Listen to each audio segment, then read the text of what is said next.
नमस्कार दोस्तों, इस वीडियो में हम बात करेंगे कि नी स्वेलिंग क्यों होती है और उसका क्या इलाज है। अगर आपकी एमआरआई में नी एफ्यूजन प्रेजेंट या नी एफ्यूजन सीन आ रहा है तो उसका क्या करें।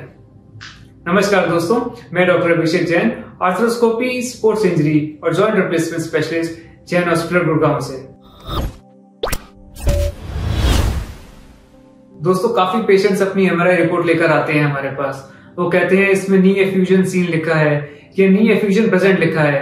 इसको पढ़कर बहुत घबराए हुए होते हैं उनको लिगामेंट टियर या मेनिस्कस टियर के बारे में तो पता होता है, बट नी एफ्यूजन देखकर पढ़कर वो डर जाते हैं। ये कोई घबराने वाली बात नहीं है। अब ये नी एफ्यूजन या नी स्वेलिंग क्यों आता है, इसके काफी कारण है। सबसे पहला और सबसे कॉमन कारण है नी इंजरी। नी एफ्यूजन या नी स्वेलिंग बहुत ही कॉमन सिम्टम है और इसमें कोई घबराने वाली बात नहीं है। हमारे घुटने के अंदर 5 से 10 ml फ्लूइड नॉर्मली होता है, जिसको हम साइनोवियल फ्लूइड बोलते हैं। इसमें प्रोटीन्स, ग्लूकोज, हाइलुरोनिक एसिड और बाकी भी न्यूट्रिएंट होते हैं जो हमारे लिगामेंट, कार्टिलेज और मेनिस्कस को ठीक रखते हैं। ये साइनोवियल फ्लूइड साइनोवियल मेम्ब्रेन से आता है। ये मेम्ब्रेन हमारे घुटने के चारों तरफ होता है। किसी वजह से ये मेम्ब्रेन ज्यादा फ्लूइड बनाता है, ज्यादा पानी बनाता है, तो हमारे घुटने के अंदर ज्यादा पानी भर जाता है और सूजन आ जाती है, जो एमआरआई में नी एफ्यूजन सीन या नी एफ्यूजन प्रेजेंट के नाम से आ जाती है। इसके बहुत सारे कारण होते हैं। सबसे पहला कारण है चोट लगना, नी इंजरी। जब भी हमारे घुटने में चोट लगती है, लिगामेंट टियर होता है, मेनिस्कस टियर होता है, तो घुटने के अंदर ब्लीडिंग होती है।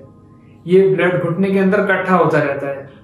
हमारा घुटना एक क्लोज स्ट्रक्चर होता है, बंद होता है, तो ये ब्लड इकट्ठा होता रहता है, फ्लूइड के साथ मिलकर एफ्यूजन हो जाती है, नी में स्वेलिंग हो जाती है। इसमें कोई घबराने वाली बात नहीं है। ये blood body Aahista Aahista absorb कर लेती है। आपको बस बर्फ से सिकाई करनी है और कुछ एंटी इंफ्लेमेटरी दवाई लेनी है।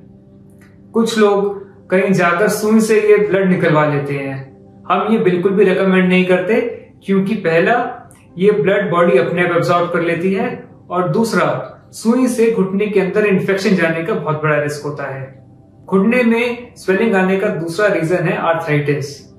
हमारे बड़े बुजुर्ग लोग जिनके घुटनों में आर्थराइटिस होता है, उनका कार्टिलेज कमजोर होता है, कभी कभी टूट जाता है और घुटने में चले जाता है। इसकी वजह से पानी ज्यादा बनता है और घुटने में सूजन आ जाती है। जैसे हमारी आंख में जब कुछ चले जाता है तो आंख में ज्यादा पानी बनता है, वैसे ही इस कार्टिलेज के टुकड़े से साइनोवियल मेम्ब्रेन इरिटेट होता है और ज्यादा फ्लूइड बनाता है और घुटने में सूजन आ जाती है। जनरली ये दवाई और एक्सरसाइज से ठीक हो जाता है। कुछ लोगों में बहुत ज्यादा होता है और वैसे ठीक नहीं होता। सिर्फ उन मरीजों में हम रिकमेंड करते हैं कि सुई से वो पानी निकाला जाए। ये प्रोसेस सिर्फ एक क्वालिफाइड डॉक्टर के पास किसी अच्छे क्लिनिक या हॉस्पिटल में ही होना चाहिए। घुटने में स्वेलिंग होने का, पानी भरने का तीसरा रीजन है अलग अलग आर्थराइटिक बीमारियां, जैसे गाउट या रूमेटॉइड आर्थराइटिस। इन बीमारियों में घुटने के अंदर क्रिस्टल्स, एबनॉर्मल सेल्स, प्रोटीन्स भर जाते हैं, जिससे घुटने के अंदर सूजन आ जाती है।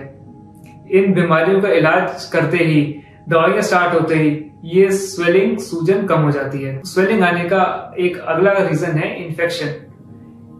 इन्फेक्शन में घुटने में मवाद बनती है। ये मवाद फ्लूइड के साथ मिलकर घुटने में स्वेलिंग कर देती है। अब ये या तो टीबी की वजह से हो सकती है या दूसरे बैक्टीरिया की वजह से हो सकती है। टीबी की स्वेलिंग दवाई से जनरली ठीक हो जाती है।